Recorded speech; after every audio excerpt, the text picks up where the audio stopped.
Back to the forensic part, fire एक बहुत major crime scene हो जाता है, कहते हैं एविडेंस बहुत ज़्यादा बर्न हो गए, तो मतलब ऐसा पता चल सकता है कि किसी ने जानबूझ के आग लगाई है या फिर ये पहले से? बिल्कुल बिल्कुल, जैसे कि हम बहुत फेमस केस स्टडी ले सकते हैं, गोधरा कांड हुआ था। तो उसमें क्या था, पहले ये बोला जा रहा था कि वो एक्सीडेंटल फायर है, ठीक है, बट जब इन्वेस्टिगेशन किया गया तो उसमें क्लियरली पता चला कि पॉइंट ऑफ इनिशिएशन जो है वो केरोसिन, मतलब ऐसी चीज़ों का यूज़ करके वो फायर जो है वो जनरेट की गई है और आग लगाई गई है, जिसमें कि ट्रेसेस मिले हैं केरोसिन के और अदर इन्फ्लेमेबल जो है एविडेंसेस जो। तो मतलब बेसिकली हमें अगर जैसे केरोसिन भी है या वो आग के बाद सब खत्म नहीं हो जाता, वो क्राइम सीन पूरा ऐसा नहीं हो जाता कि कुछ है ही नहीं वहाँ पे? नहीं, आप समझ नहीं रहे। जैसे कि अगर आग एक्सीडेंटल होती है तो एक्सीडेंटल चीज़ों में वहाँ पर केरोसिन आने का कोई पॉइंट ही नहीं था ना। वहाँ पर ऐसी सब्सटेंस मिलने का कोई ऐसा नहीं है कि आग जिससे लग रही है, एक्सीडेंटल फायर का कोई तो पॉइंट ऑफ इनिशिएशन होता है, राइट? वहां पर नहीं था। जो बताया जा रहा था वहां से ओरिजिनेट ही नहीं हुई थी फायर। जैसे शॉर्ट सर्किट बता देते हैं लोग और वो सब, तो वो एक्चुअली हुआ नहीं हुआ था।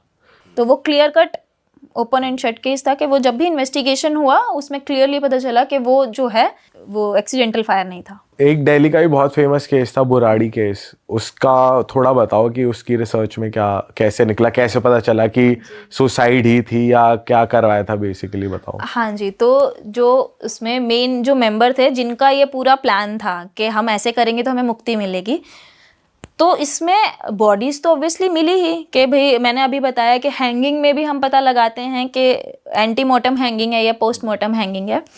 तो उस केस में हमें नोट्स भी मिले, हैंड रिटन नोट्स, जिसमें कि वो केस अगर आपको पता हो, मैं थोड़ा सा इलेबोरेट कर देती हूँ। उसमें वो अपने पापा से कांटेक्ट करने की कोशिश करता था, है ना, कि भी अगर हम ऐसे ऐसे करेंगे तो वो वापस आ सकते हैं, राइट?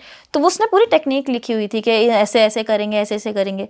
तो वो उसी की खुद की ही हैंड राइटिंग थी।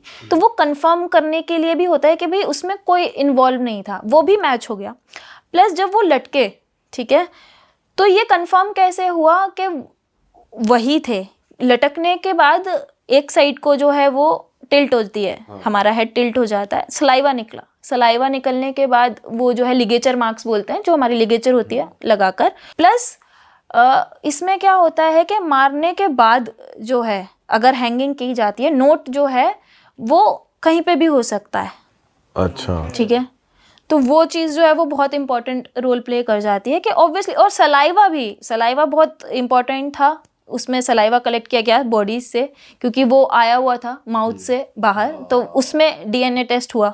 एक्चुअल सुसाइड में सलाइवा होता है? अगर आपको मार के लटकाया गया है निकलता है कभी कभी तो ऐसा नहीं निकलता। हाँ, मतलब ये केसेस होते हैं ना कि बहुत केसेस में फीसिस भी होते हैं, ठीक है, तो वो मटेरियल भी होता है अवेलेबल। सॉर्ट ऑफ मार्क्स उसमें भी डिफरेंस होता है कि आपका लिगेचर मार्क में, हाँ मैंने अभी समझाया ना, वही चीज थी कि सेंटर में होता अगर सुसाइड है तो। अच्छा, वाह यार, बड़ा इंटरेस्टिंग एपिसोड शूट हुआ है।